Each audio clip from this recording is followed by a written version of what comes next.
গাছ লাগানো হলো প্রকৃতির কাছে তোমার জন্য ছোট্ট একটা ধন্যবাদ। যদি ভবিষ্যৎকে সুন্দর দেখতে চাও অবশ্যই গাছের বন্ধু হোক। নিজের জন্য নয়, এটা পৃথিবীর জন্য একটা বড় অবদান। এটা হচ্ছে ডালিম গাছ। তো ডালিম গাছের জন্য একটা বড় খুঁটি লাগিয়ে দিলাম। তো গাছ লাগাতে হলে তো পরিচর্যা অবশ্যই করতে হবে। এগুলো হচ্ছে আমাদের আখের গাছ। তো প্রতি থেকে রেখে আখের গাছও লাগাইছি এবং একটা বেটা হচ্ছে চারা লাগাইছি।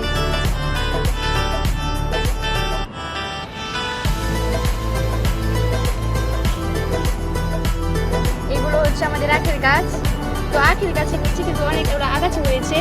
আগাছাগুলো কিন্তু মাঝে মাঝে পরিষ্কার করে দিতে হয়।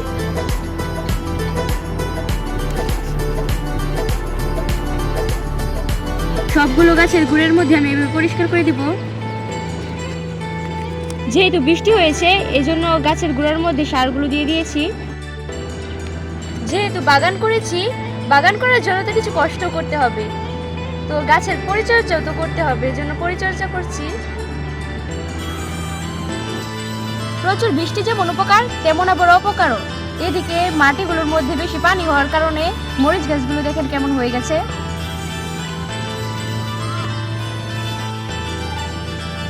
এই মরিচ গাছগুলো দেখেন দেখতেও কত সুন্দর এবং তরতাজা, মাশাআল্লাহ।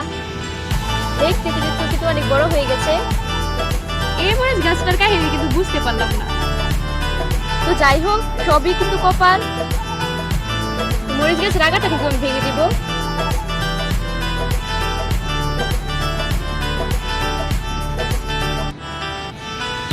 আগাটা ভেঙে দেওয়ার কারণ হচ্ছে মরিচ গাছটা কিন্তু অনেক শাখা প্রশাখা ছাড়বে এবং গাছটা কিন্তু অনেক জোপালো হবে।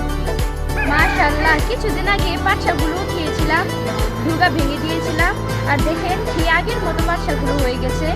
এভাবে পাটশাকের ডুগাগুলো এখান থেকে মাঝখান থেকে ভেঙে দিতে হবে। মাশাআল্লাহ, এটা হচ্ছে আমার ছাদ বাগানের সবচেয়ে বড় ডাটা, এটাকে উঠিয়ে ফেলবো।